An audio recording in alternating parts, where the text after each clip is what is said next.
Good afternoon, everyone. Just we will be kicking the broadcast off in about 2 minutes, so grab pens, papers, drinks, alcoholic drinks if that's the way you're inclined. But and we'll be kicking off shortly. Thanks.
Okay, hi everyone. Welcome to Recruitment Blueprint Live.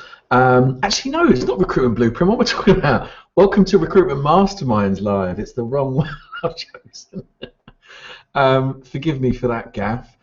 Okay, so I hope you're all well. I hope you're sitting tight and ready for this one.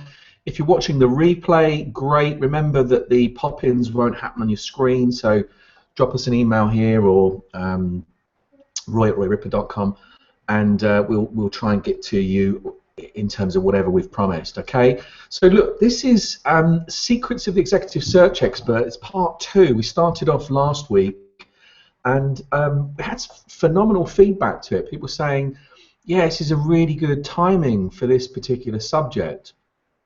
Some of you I know already sell retained search assignments, etc., exclusivity.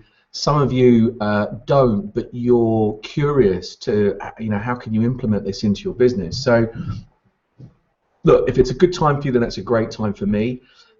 If you've never, ever looked at executive search and at the moment kind of feel a bit dismissive of it, it's like, oh no, it's not for me. I don't see how we can do it. I don't think my clients will buy it. Ours is too junior, senior, technical, whatever it is. Tune into this, okay? Really tune into this, and instead of asking yourself, instead of telling yourself this is too different, I'll not be able to do it, try and ask yourself a better question. And the better question is, how can I use this, or what can I take from this and introduce it? It doesn't have to come under this banner of retained executive search. It just needs to be more about what can I use from this. And remember what I promised you last week was I'm going to try and teach you the best ways, the secrets, if you like, the best ways of positioning yourself to sell these types of assignments. Now, whether you choose to sell them or not is up to you, but positioning yourself to sell this type of assignment.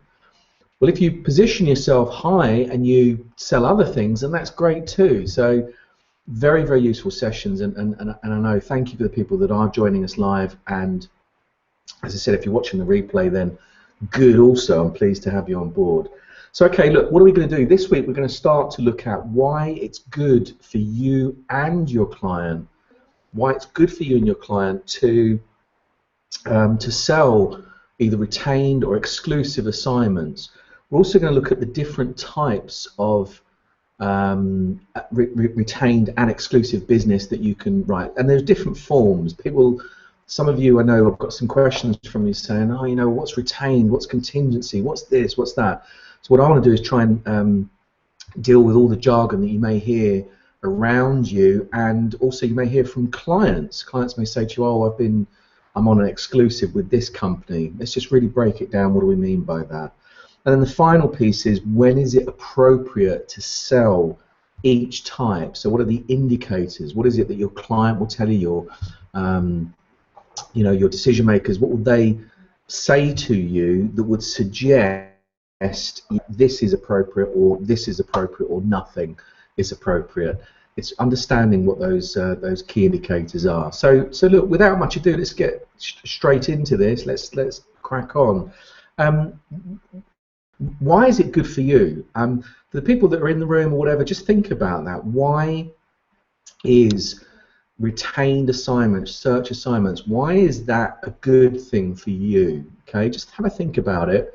And also think about why is it good for your clients as well, because it is. A lot of people, I think Yoni, I think it was last week, said that it is really difficult. I think it was Yoni who said that it is really difficult in that 10, 15 years ago people were selling retained search assignments, and they essentially were taking those first part retainers and then running off to the hills. They weren't delivering on it, and unfortunately that made it very difficult for the professionals amongst you that were selling those things, because you'd be tainted with that same brush.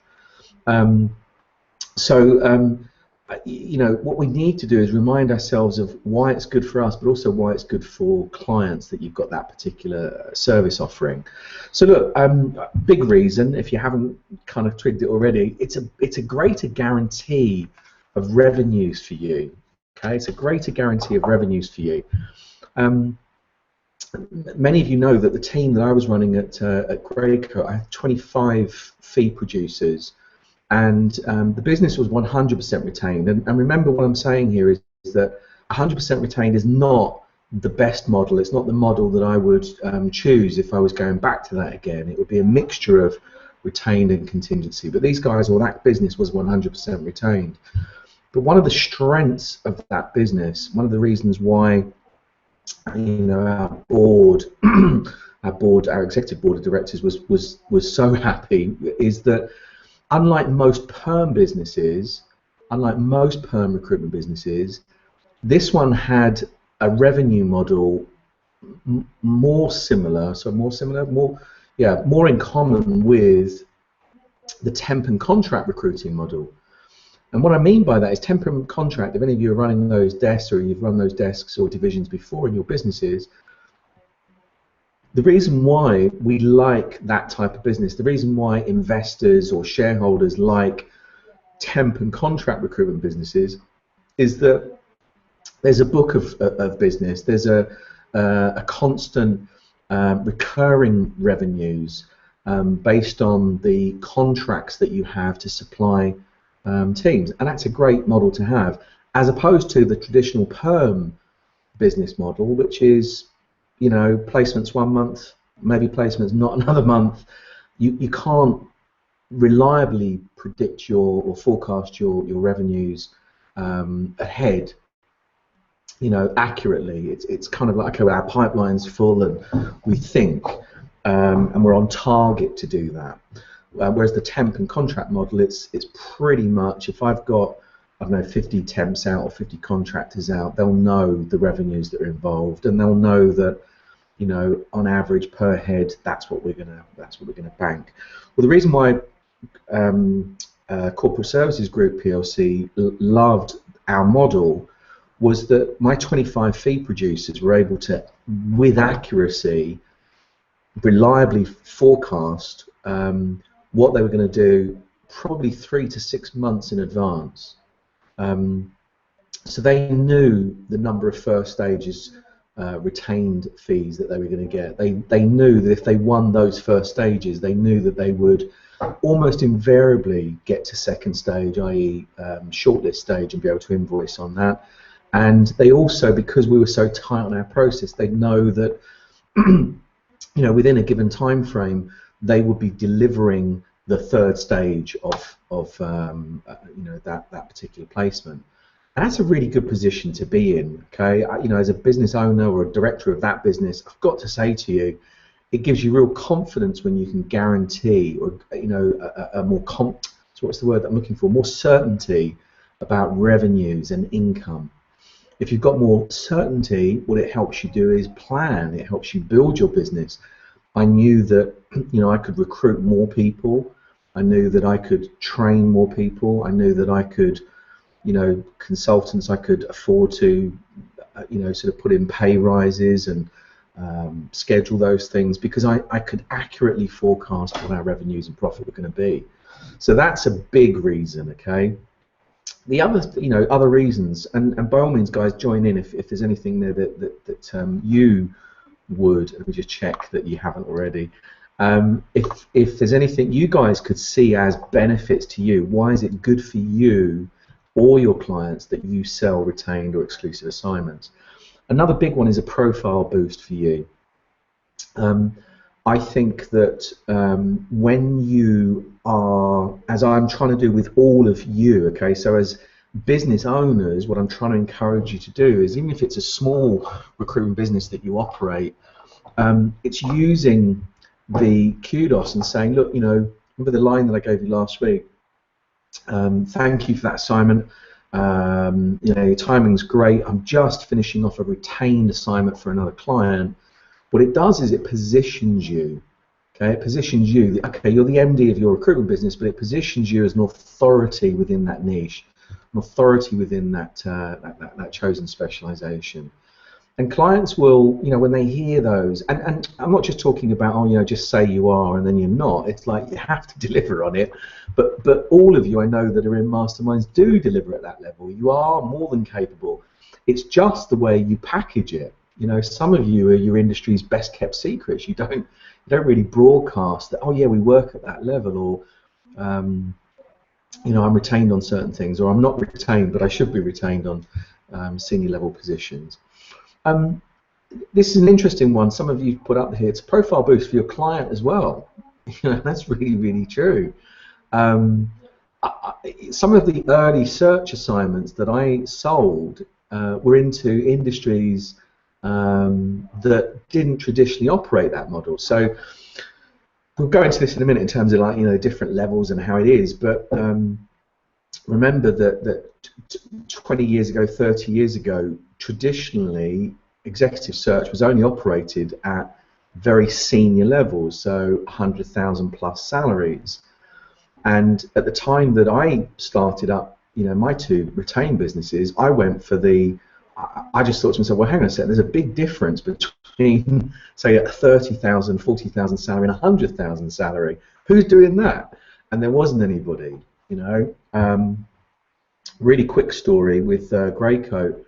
One of the big top 5 search firms, Egon Zehnder, I contacted them, and I rather cheekily when we started that business, and they were in Piccadilly, and I asked them this question. I said to them, look, what level do you guys operate at? And they said, oh, it's £100,000 plus. We're pure retained search, £100,000 plus. I said, okay. Just out of interest, if a position came in that was 90,000, what would you do with it? They said, we don't operate at that level. It's like, we're Egon Zehnder, we're the top 5, one of the top 5 search firms in the world. We don't operate below 100,000. I said, okay. What about 80,000? No, we told you nothing below 100,000. I said, okay. We're a search firm, and actually, we're nowhere near top 5 search firms: Egon Zehnder, Russell Mills, Spencer Stewart. But we operate mid-management search, so we operate anything up to 100,000. And let me talk to you about our process. So I described our process to them, and they said, that's interesting, because that's almost exactly the way we operate. I figured we were better, right? But they were quite happy to, they said, okay, yeah, of course, we'd be quite happy to, if a client comes in and asks for anything below 100,000, we'd be quite happy just to say, hey, we can't do this, but maybe you should talk to Greycoat. I've got to say to you, my first year of operating Greycoat Executive Resourcing for Corporate Services Group PLC was phenomenal. We built, it ended up, a multi-million pound business, but that first year was really key for us in that Egon Zehnder felt that they were throwing us scraps, but actually those scraps enabled me to build a business of 25 plus revenue producers from a standing start. So, phenomenal opportunity. You know what I'm like. I'm not about luck. It wasn't luck. It was it was a series of meetings, etc., and pitches to get it to that level. But we were successful. So okay. So look, some of those companies that we went into that first year, The ones at Egon Zehnder were able to throw us, yes, of course, they'd operated at a very senior level, 150, 160,000 plus, and now they had positions that were 60, 70, 80, 90,000, and here we were offering them a service that was on par with, if not better, than the service they were getting from Egon Zehnder, and they were more than happy to pay 30% fees for that. And also remember, they were used to paying retained fees with their senior level, executive search businesses, so it wasn't a difficult sell for us. Clearly, I didn't tell my board that. I told them it was an extremely difficult sell, but a lot of the companies we went to had never worked with search companies before, never worked with a retained model before. So we were selling to companies that weren't very, what's the word, au fait with how that retained model worked. And one of the things that I used to do with that type of company is leverage the profile boost for them. So I used to tell them, look, this is a good thing. This is, before you may have just advertised a position or gone through to your local agencies and they'd have filled that. But this is a senior position. This is a key position. This is a strategic role that you're trying to recruit. Would a really unique, special person just be sitting around on a database and waiting for your ad to appear, or is the special, unique person that you're seeking out there that needs to be tapped on the shoulder? I.e., you need to have a headhunter working with you, or you need to have an executive search specialist retained, and you're able to tell people. And I did catch clients actually telling their competitors, "Oh yes, we've retained a corporate headhunter to recruit this role for us." So it's a profile boost for your client as well. So that does happen. One of the biggest reasons for both you and your client, actually, it's a double-edged one, is the increased commitment from both of you. And it's the increased commitment, actually, from both of you, and also the candidate as well, thinking about it. As a recruiter, as a contingency recruiter, I know that I used to take assignments and there'd be no commitment from the client at all. They were quite happy to give the vacancy out to me and to, I don't know, 20, 30 other people, and it was first past the post. And sometimes, it's like I'm calling them and I'd have candidates, or, sending them candidates, and you wouldn't hear from them. Zero commitment, all right? Because, and let's face this, recruitment's not a priority for everybody, and because they're doing their job. So, though they might have told you, yeah, this is really key for me, the moment that that's off their desk or off their radar, there are other priorities in people's, roles that they do. So it's not always easy to get through to that client. Very little commitment on both parts. On their part. Equally, I've seen recruiters, can't really give a monkeys about a client. I've got 150 vacancies. I've got somebody, I'll just chuck somebody there. Little commitment back as well. And also candidates, it's like, oh, well, I've heard about this vacancy from 10 other recruiters. This guy's not as positive as maybe the other guy that just phoned me. So very little commitment there. If you're retained, it's actually a really different relationship. Let me tell you for why. The client, first of all, has got skin in the game. They're committed, in the way of a retainer perhaps, to working with you. And that situation I said that you can pick up a vacancy from a client contingency and you could find them a perfect candidate and call them back, and they won't take your call, and then you leave them messages, and 3 days later you still haven't got through. With a retained client, that doesn't happen. I've had retained clients where they've literally signed the retainer, we've kicked it off, and I'll get a call that first day. So how's it going? It's like, it's going okay, just, we've just started research on it. So who have you got? Nobody at this stage. But if they've got skin in the game, they are really, really keen. They've got a vested interest for this assignment to work. So that's good. Recruiters, okay, so here's the thing. You are more committed.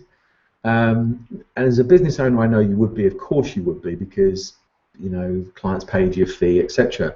But your recruiters working with you feel more committed. They know that the client, by payment of a retainer, is saying, I trust you, I believe in you. And any professional recruiter out there will respond positively to that. This isn't just like I've got 50 vacancies and everyone vying for first past the post. This is a client that's actually paid money on account, that's agreed to a staged payment process on the basis that you will produce. You'll get results for them.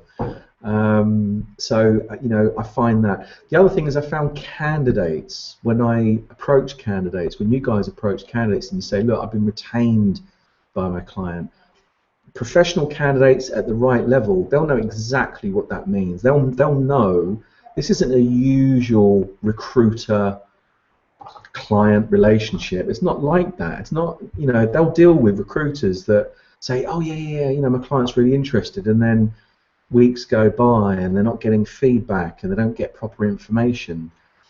If a candidate has had that type of experience before, and you're talking about, actually my client's retained me, this isn't a bun fight between 20 different agencies.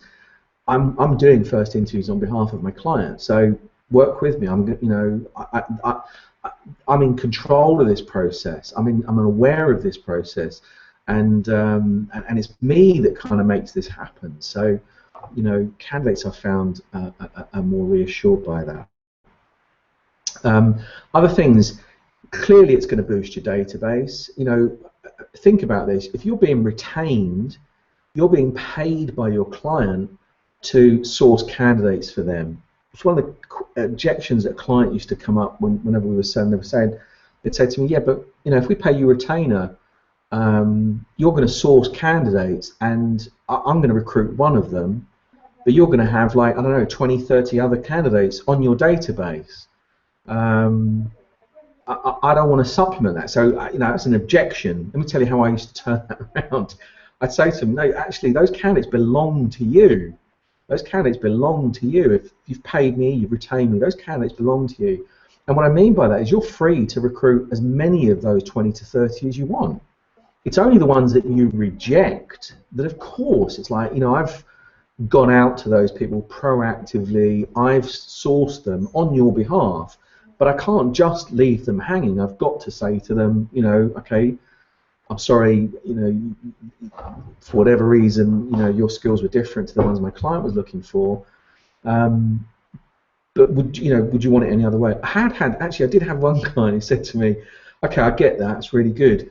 Would you mind splitting the fees with me? Imagine my response to that. It wasn't altogether positive. Right. So further boost your database. Of course it does. It's like if you're going to place one candidate, hopefully, and if it's multiple positions, multiple candidates. But the process of search generates a number of conversations, a number of relationships, and all of those people. I remember what I've said before as well. Everyone's placeable. Everyone's placeable. You just got to find the right opportunity. So it boosts your database. Exclusivity. You know what? Just isn't it great? I mean, when you know that you don't have that race against 20 other agencies, isn't that a good feeling? And not only that, doesn't it just feel like, I don't like exclusivity because it makes me breathe easier. It's like, oh yeah, actually I can slow down. It encourages me to work even harder and faster when I've got an exclusive with my client. I really feel, hang on a second, this client trusts me. They've bought into this. They've paid money and bought into this. I'm going to deliver. And that gives me a better feeling than the ones that go, yeah, here's the vacancy, but I know that they've given it out to 5, 6 of my competitors. Definitely increased chance of success, definitely greater control over the recruitment process. Professional and consultative. It's a consultative sell. It feels more professional when you're delivering it. It doesn't feel like the smoke and mirrors that most recruiters get away with. It's like, oh yeah, just give us the vacancy, brilliant. Ping 3 candidates pop up as if from nowhere, and Bob's your uncle, bish bash bosh. It's like, oh yeah, I made a placement, now I'm going to take a 20 grand fee. With search, with a retained search, because the client is paying you in that way, often you will need to detail and document in the form of a report what you've done, right? What you've done. You know, it's almost like I don't know, if it was a lawyer, you know, a solicitor or whatever, they would be able to document exactly what's been done on your account, or they should be able to. They don't just suddenly give you, I know some of them do, but they shouldn't suddenly just give you a bill right at the end and says, right, there's your bill. They'll normally be able to give you a very, very detailed report of the actions that they've taken, the calls, the letters, what they've had to do on your behalf.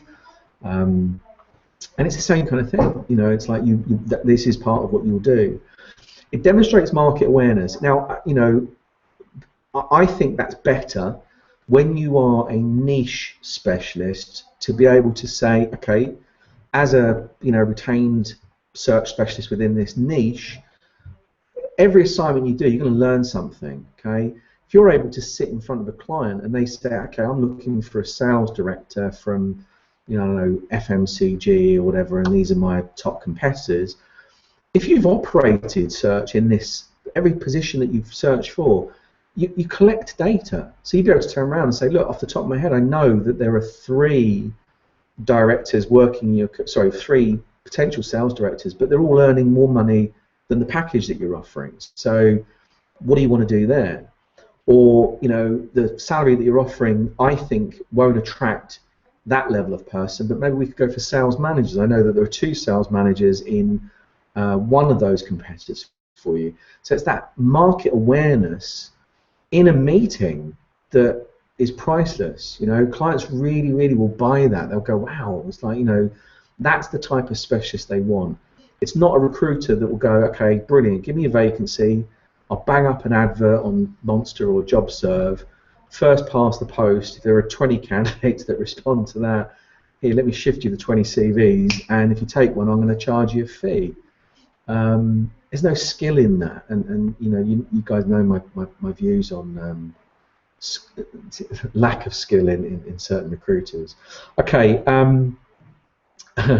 actually on that subject, I love, right, I used to love, one of the biggest kicks I ever got was not the size of the deal that I used to do, but it was being able to lock out my competitors. It was being able to put a firm 2 fingers up to some of my competitors out there. There was one account that I had that because they were battered by recruitment businesses, and I went in there, and actually the sell to them was, look, you want to stop those, don't you? It's like it's pissing you off. It's, you know, it's not good. You know the people that you get results from. We were one of those companies. There were a couple of others, but you don't want to be plagued by that. So the next time someone calls, just tell them, I've retained Roy Ripper, I've retained you know, Retail Profiles, or whatever it was. I've retained these guys. Talk to them. And I used to love that. I used to love that fact. And I don't know of the specific calls that were made, but as I went home of an evening and relaxed, I used to just imagine my competitors phoning into that business and being told, I'm really sorry, Roy Ripper handles all of our recruitment, you want to speak to him. I think 1 or 2 may have bothered calling, but most of them would just be like, oh, you know, and probably waiting for you to lose that account or that contract. So for me, you know, sticking it to my competitors was perhaps a bigger driver than some of the size of the deals. I'm not sure if that's yours. It demonstrates your ability to provide a total recruitment solution.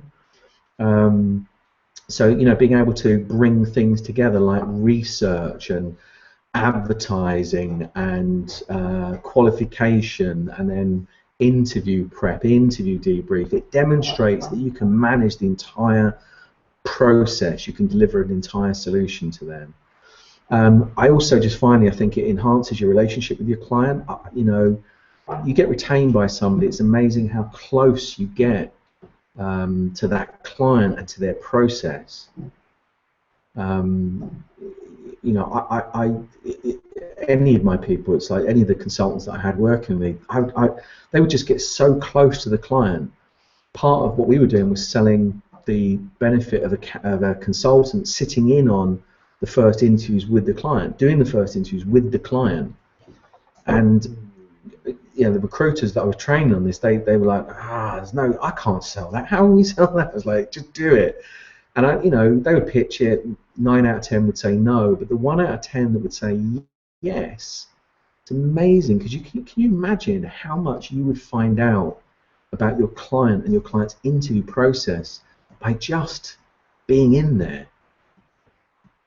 I mean, that's freaky, isn't it? Put that, stick that in your brain. It's like, for many of us, if we work contingency with some clients, we never see their interview process. You could be working with a client for 10, 15, 20 years, and you don't have a Scooby-Doo what they do in that interview room. All you're relying on is the client telling you, yeah, this is my interview structure, and you're relying on the candidate to tell you, oh yeah, these are the questions they asked, this is what I said.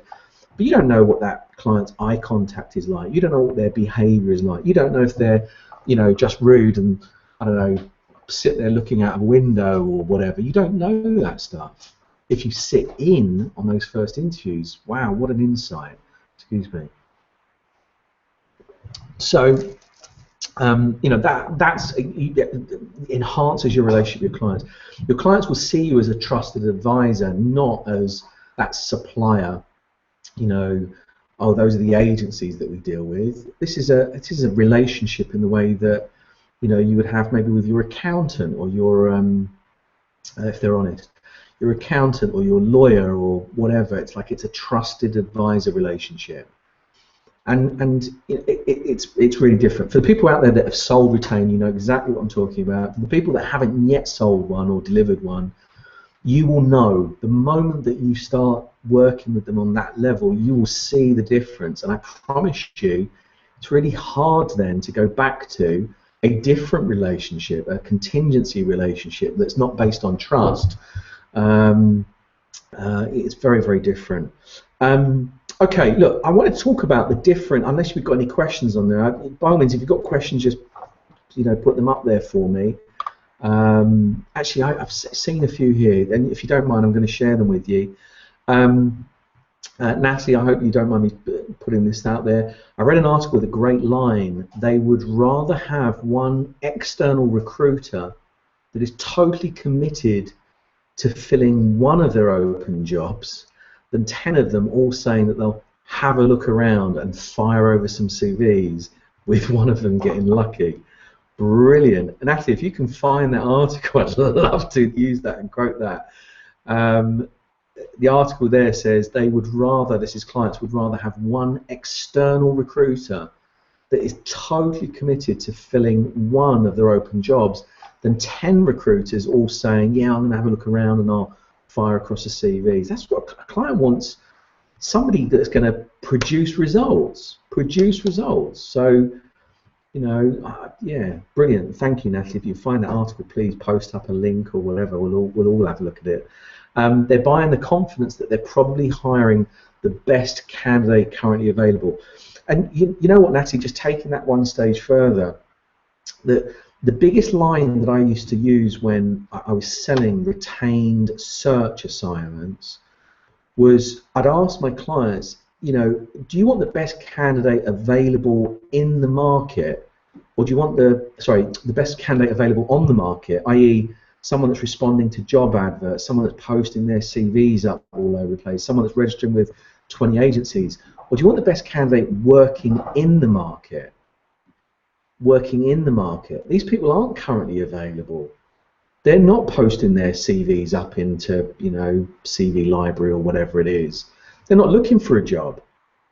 And I'd ask my clients, they go, well, actually, we want the special guy. We want the, we want the unique. We want the one that's not. Natalie, thanks for the article. In fact, you know what I'm going to do? Let me just. I don't know if everyone can see that. So I'm just going to put it up here. Guys, Natalie's sort of posted up a link to the article. So the one that I've just put up there is a sticky. That's from Natalie. Thank you once again, Natalie, one of the most generous masterminds that we have out there.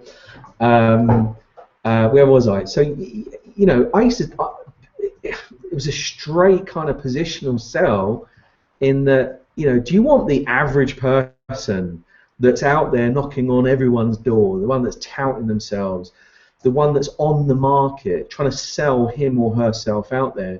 Or do you want the guy or girl who's busy minding their own business? They're working for one of your competitors.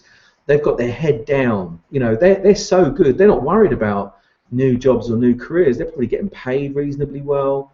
They're being looked after by their companies. Do you think that that type of person is just going to pick up one of your job adverts and respond to that? It doesn't happen. It really doesn't happen. So, yeah, you know, a different way to maybe sell it. Natalie, thanks for the link, any of you. And actually, if you're watching the replay, you may not get that as a pop-up. Hopefully we can get it up on the screen somehow for you. Okay, so look, different types of retained exclusive business. And I just want to try and deal with some terminology. I'm not teaching any of you to suck eggs, you know that. Some of you are going to go, oh yeah, well I know all of that stuff, but what I want to do is just, for the purpose of people that aren't completely au fait with this as a subject area, I just want to deal with some of the jargon and terminology. So people talk about executive search, okay? Executive search and selection. Have you heard those terms before? Yeah. You know, look, I'm not saying to you it's like I know every single word, because it's like certain people will interpret these words and phrases differently. But after doing it for so long, I can tell you what my clients used to believe, and that's all I was interested in, how my clients interpreted those words. So search, first of all, let's take that. Search, headhunting, proactive candidate sourcing, all of those types of things. You know, headhunting is an emotive term, so be very, very careful when you're using that. Some clients love it. They'll go, oh yeah, you know, I dealt with a headhunter, or I was headhunted. Some clients hate it. Yeah, we were absolutely decimated. You know, we had headhunters that were stripping people out of our business. So be careful with the word headhunting. That's why a lot of the, you know, so-called top five so-called, they are the top 5 search firms, and that ilk, they'll talk about executive search and selection. It sounds, I don't know, a bit more sophisticated than headhunting, doesn't it? Headhunting sounds quite brutal. So search, headhunting, proactive, it's all that. It's going out to the market on behalf of a client, and it's finding candidates that aren't on the open job market necessarily, and presenting an opportunity to them. Okay, presenting an opportunity to them. Now, I've had some clients that go, oh, that's poaching and stealing. Okay, so let's deal with that one for any of you out there that may be even thinking that yourself. You're not, you know, you're not using those techniques, and you're thinking, no, I've heard from clients and they've called it poaching and stealing. Well, look, you're talking to, you know, a fellow that grew up in Brixton, and so I know about stealing for sure. My definition of stealing would be going into a company, getting a candidate, sticking them in your bag, and walking out with them. It's kind of on akin with kidnapping. Okay. So that's not what you do. That's not what a recruiter or any recruiter I train. That's not what they do. What you are doing, and actually, it's a really, really simple way for me to explain this. If you're a traditional recruiter, what you do is you take a position from a business, a company, and what you do is you present an opportunity, generally in the form of written. So you'd put an advert, you'd write a job advert, you'd place that up there, you'd maybe put an email to your database, and what you do is you sell that opportunity to either your existing candidate list or to a, you know, your candidate universe, the people who are out there, put it out on social media, etc., etc. And that's the traditional way that most people do it. The difficult thing with that is, remember what I said earlier, the best candidates aren't necessarily looking for a job, so the best candidates don't see that.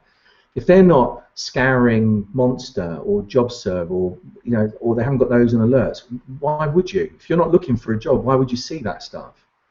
And my argument is that you know, a headhunter, let's just use that one term, so search a headhunter. What a headhunter does is there's no trickery, there's no mind games, there's no, you know, look into the eyes, not around the eyes, all that kind of stuff. It's none of that, no brainwashing. What you do is you take the same opportunity, and instead of me writing about it, what I do is I call people and I'll present the opportunity to them. There's no coercion. effectively what I've done is I've taken that advert and I've put that advert in front of the people that my client would want to have read it. I'm not leaving anything to chance. I don't know whether the best person's picking up that newspaper or that trade magazine on a specific day. I'm going to make sure that the people my client wants to talk to, that advert gets in front of them. I'm verbally presenting it rather than written. So look, search, headhunting. Now within that, you get things that people say contingency search or retained search. Contingency search or retained search. Quick explanation: contingency, success only, right? Retained, generally you are receiving a portion of the fee or portions of the fee in installments prior. The client is paying during the process. There are two, and you know, what I will say to you is often the fee is exactly the same. So as a recruiter, I've charged 30% contingency fees, and I've charged 30% retained fees. So the fee is exactly the same. What's the difference? Success only, what the client's paying you for, and this is 90% of recruitment businesses work success only or contingency. Success only, the client is paying you for the candidate. Essentially, it's like that you don't get paid until the candidate has accepted an offer or his start date. That's traditionally it's on start date. Retained is different. The client is not paying you for the candidate. The client is paying you for commitment of your resources, your time. So in effect, there's no guarantee. It's like it's not based on a bum on a seat. It's based on the work that you're going to do. And that's really different, isn't it? Contingency, you could work for 6, 12, 18 weeks and not get paid. I know one of the members, I'm not going to tell you who because he may not want me to share that with you, but straight away I've given it away, it's a guy. But one of the members, client has taken an internal candidate right at the very end. And that's a real kick. It's like, okay, you still paid consultants, you've still paid rent, you've still paid your electric, you've still paid all the other associated costs with delivering that, but you're not getting paid. And that's because that model is very firmly about getting paid for the bum on the seat. The retained model it's the resources and the time that you're putting into that. It would almost be the difference between a what's the word? No win, no fee solicitor. All right, that's how most recruitment businesses work. No win, no fee. The ambulance chasers against the solicitor or the lawyer or the law firm or whatever that says, yeah, we'll be happy to work with you. You need to pay us a retainer. All right, and working exactly the same time, the same way, exactly the same way as us, rather. So the retainer, what that retainer does is it buys my time, it buys my resources, it buys the expertise. It means that we, as a retained business, focus almost entirely on that particular client or that client situation. Anyway, there it is, right? Quick explanation of contingency retained. Second type of business, exclusive retained business, is selection. People say search and selection. What does the selection mean? And speak to different people, they say different things. It's like search could be, that's the headhunting bit. Selection is the interviewing and the qualification. The way that my clients, a lot of my clients have understood it, that the search is the headhunting side, the selection is the client-paid advertising side. So whatever way you want to call this, is like you've got headhunting assignments, which are proactive, phone call based. You've also got client-paid advertising-based assignments where the client will pay a fee for the marketing of that opportunity, plus they'll pay a placement fee, for you, qualifying the response, etc. So all of those things, and actually there's a third one which is a hybrid of the two. It's like, I didn't even have that down here. So it's we'll do a headhunting plus client-paid advertising campaign. So we're making sure that headhunting gets candidates that aren't active job seekers, that aren't currently on the market, but the advertising may pick up people that are curious. that the headhunts didn't, you know. So we're hitting it with both. It's a, you know, it's a dual hit campaign. Section client paid advertising. I'll go through them, and I'm also going to tell you when it's appropriate. Okay, if we can get time to do that. Managed agency. Managed agency. Do any of you have experience of those managed agencies? So that was similar to the one I said to you, where the client. Actually, I was a retained recruiter, but I also was the managing agency for that client. And what that means is I used to sell it to as many of my clients as I could. They go, oh, you know, Roy, I'm really fed up with having 20, 30 different recruiters calling me. So brilliant. You know what we'll do? We'll have a managed agency agreement with you. They go, well, how does that work? It's like, well, it doesn't cost you any more. It's just like, we'll handle all of your positions. And when you give us those positions, what we will do is notify the agencies that you want to be notified, but we will be the point of contact for you. And they go, wow, okay, well, you know, I don't want to. Sorry, the reason why I'm quite happy for them to have it is I want to make sure we don't miss out on any candidates. And I would say to the client, that's the reason why we developed the managed agency agreement. It's because we don't want you to miss out on any candidates. So here's the thing, and the client would say, well, we don't want to pay 2 fees. Like, no, you don't need to pay 2 fees. We're your managed agency. We will manage the entire relationship with those other recruiters. You tell us the ones you want to have on that list, that preferred suppliers list. We'll notify them. We'll coordinate all of their responses. We will put their candidates through the same qualification process so that you're comparing apples to apples, and you know there is no kind of anomaly. And if their candidate is successful from one of those agencies, we'll pay their fee. We'll pay their fee. Right? So you only pay 1 fee. That's to us. It's like that's it. We'll pay their fee. The clients loved it. You know, clients loved it. They bought it, etc. Do recruitment agencies love it? Do those other ones love it? No, they hate it. They hate the fact that you pitched it and you were successful and now they've got to deal with you. If I'm being honest, you know, do they like dealing with me? Do some of them turn around and go, no, actually, we're not going to supply through you to this client. You know, we'd rather not supply at all. Do they drop off? Yes, of course they do. But from the client's perception is the most important. I don't give a monkey's what my competitors think. The client's perception is, wow, you know, here's a recruitment agency that's prepared to talk to other recruitment agencies. This person's unique. Never seen that before. So you know, what you do is you present a completely open approach to recruiting. Some of the best relationships that I had were with other recruitment businesses that got it. They're like, okay, why not? You know, now, and they did. You know, they'd supply candidates, and we would definitely put them through the same selection process. If, you know, agency A's candidate was better than my candidate, they deserve to be paid. Did I pay them the same fee that I've agreed with my client? No. I'm a skilled negotiator, so I'm not going to, you know, get paid by my client, I don't know, 25% and then pay these guys 25% or 28%.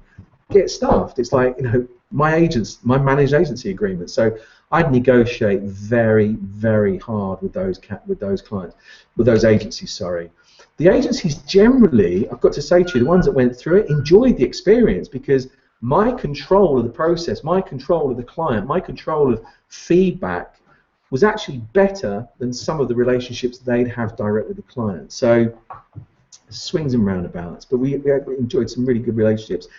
Outsourcing, again, you might have heard this term, you've heard of RPOs, etc. I know if you're a small, medium size SME recruitment business, you always think, hang on, we're the ones that are told this client's now got an outsourcing agreement, they've outsourced all of their recruitment to this RPO and this. And SME recruitment businesses always feel like they're the victim, right? They go, oh no, you know, we used to do business with this company and now we've got to do it through this other company. Well, guess what? Why don't you pitch it? Don't be sitting there bitching and moaning and saying, well, you know, JC's RPO company, you know what I'm talking about, JC's RPO company has come in and just snaffled all this business that I had with this client.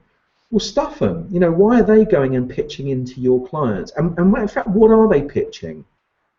They're going in there and saying, you know what, we're a huge company. We can manage, it's almost like managed agency. We'll manage all of your recruitment from secretarial up to C-level, executive level, whatever. We'll do it all for you. And actually, we'll get recruitment businesses doing it to, you know, like coming through our process. You won't ever have to speak to another recruiter ever again. That's just managed agency. But these guys have got the, you know, I suppose the balls to pitch it. Why can't you pitch it?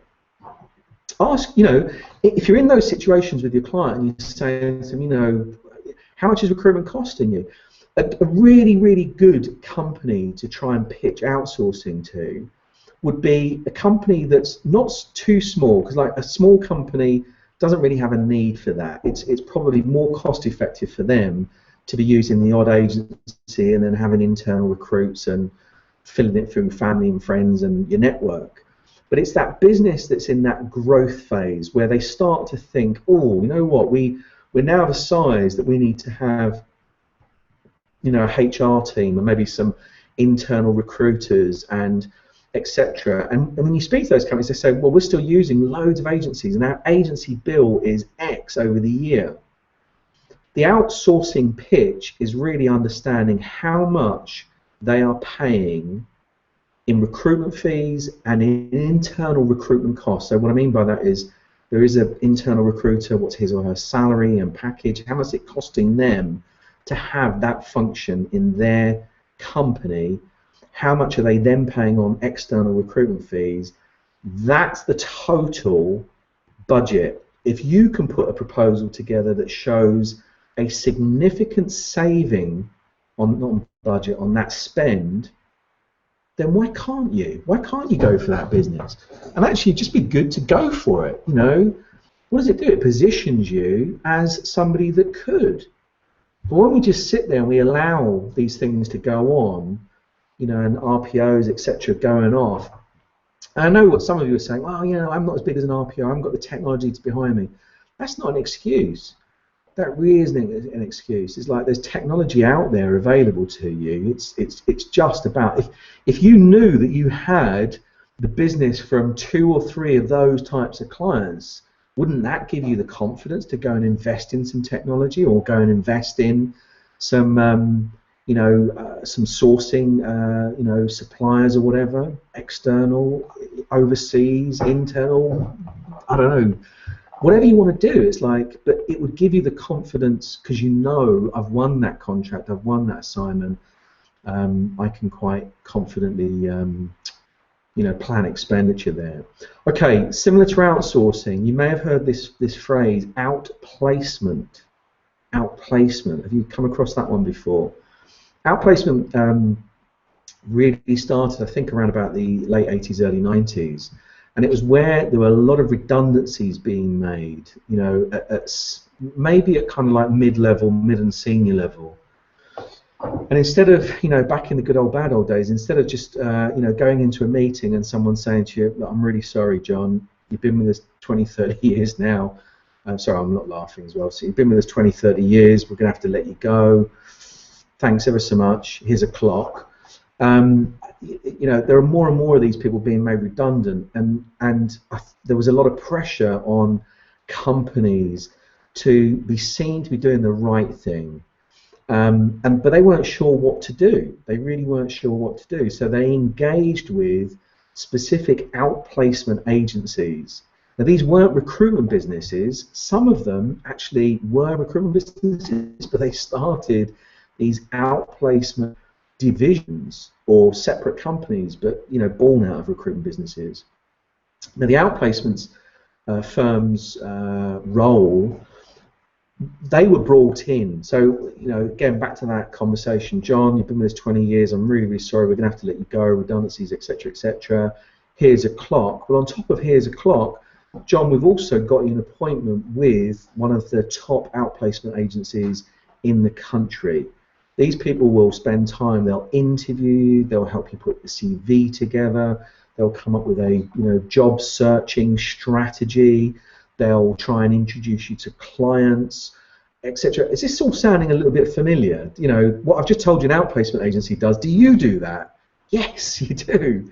So all of a sudden, these outplacement agencies, which for me just sound like recruitment agencies, were out there picking up on companies that were having not just financial difficulties, but companies that were having to lay off staff.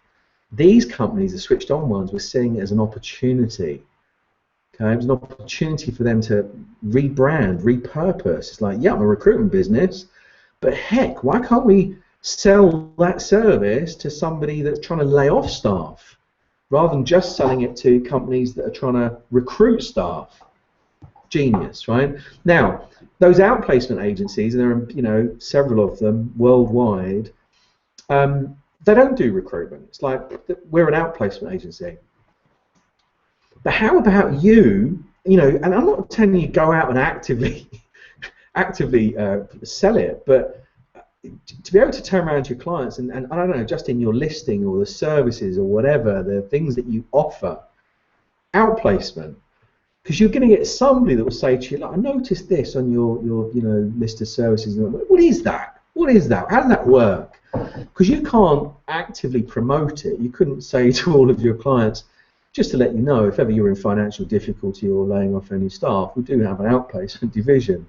But you should have some presence in it, and you should have, I don't know, at least some detail that if anyone did ask you, it could be something that, and it's lucrative as well. You know, I'm not saying to you this is a free service that you offer to your clients that having to lay people off. This is you know, it's a very, very profitable division, and sorry, a very, very profitable business for the businesses that are specialising in that.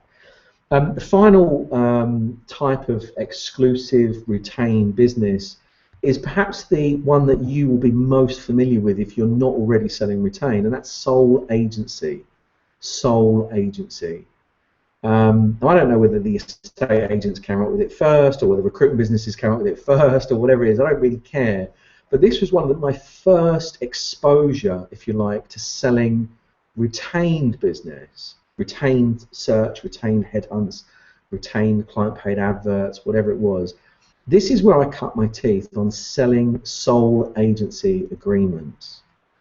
Now, the reason why I started selling was that there was a lot of downward fee pressure. You know, I was working a really low margin, high volume recruitment division when I first started in recruitment. You guys know, so I was able to make a lot of placements at low levels just to, you know, just to survive.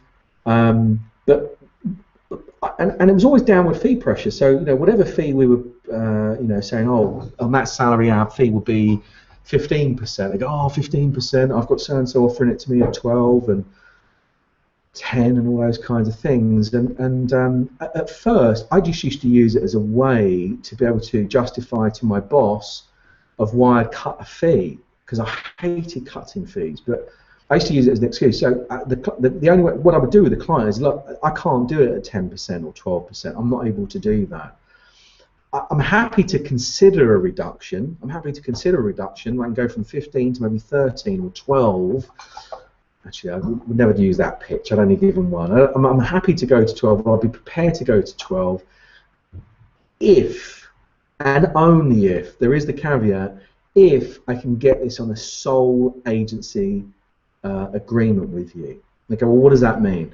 If you can give me an exclusive period, okay, so number one, I'd go for indefinite, so sole agency on everything, and they go, well, we can't agree to that. Sole agency for, I don't know, 4 weeks.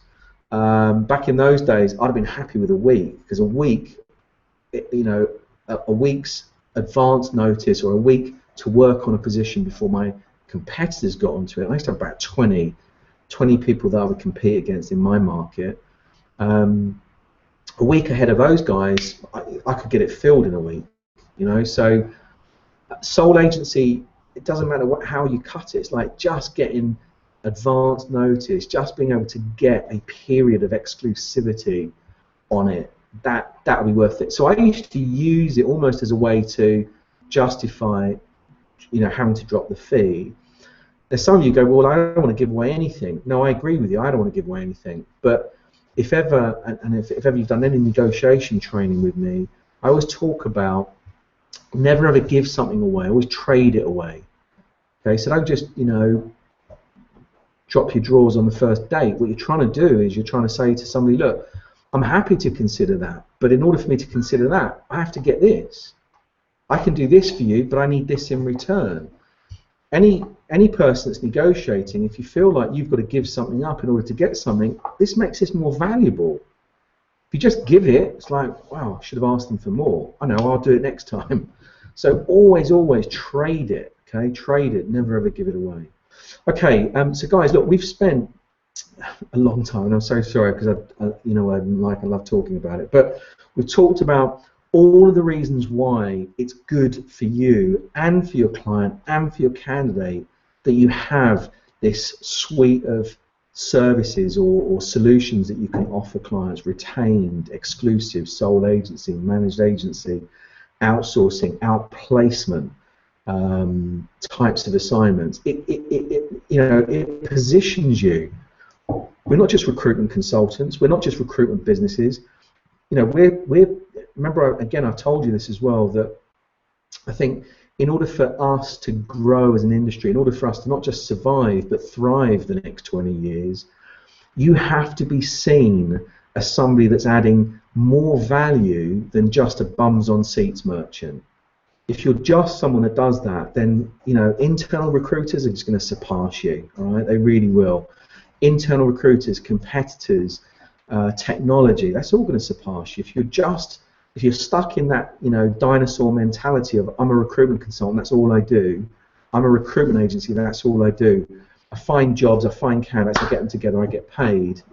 Trust me, 5-10 years is like, that's not, you know, the way that you are going to not only survive but thrive during the next 20 years, the way that we will survive and thrive in the next 20 years as an industry, is for us to start positioning ourselves as different, as us to start positioning ourselves as we help you attract, recruit, retain employees, talent, whatever, in order to grow your businesses.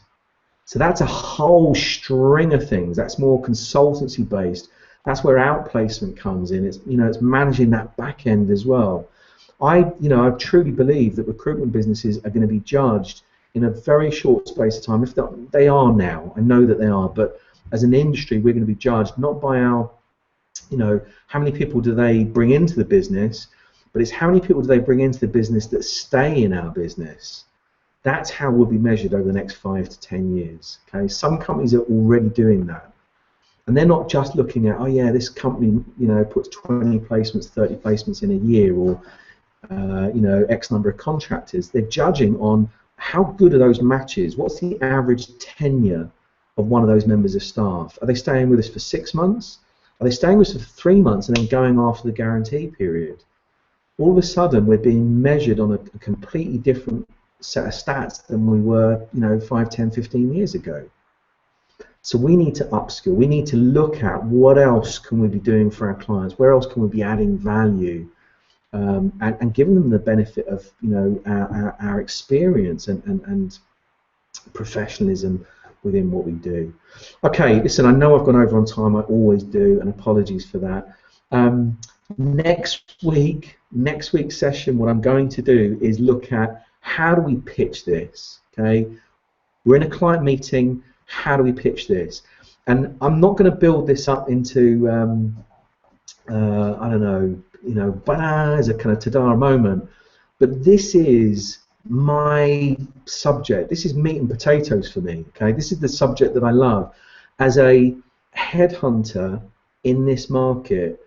And you know, that's why I'm arrogant on this particular training. I know you guys would have received the email. I said, look, there's no one better qualified in this country and actually many others to train on this subject in the way that I do, because I'm not just a theoretical trainer.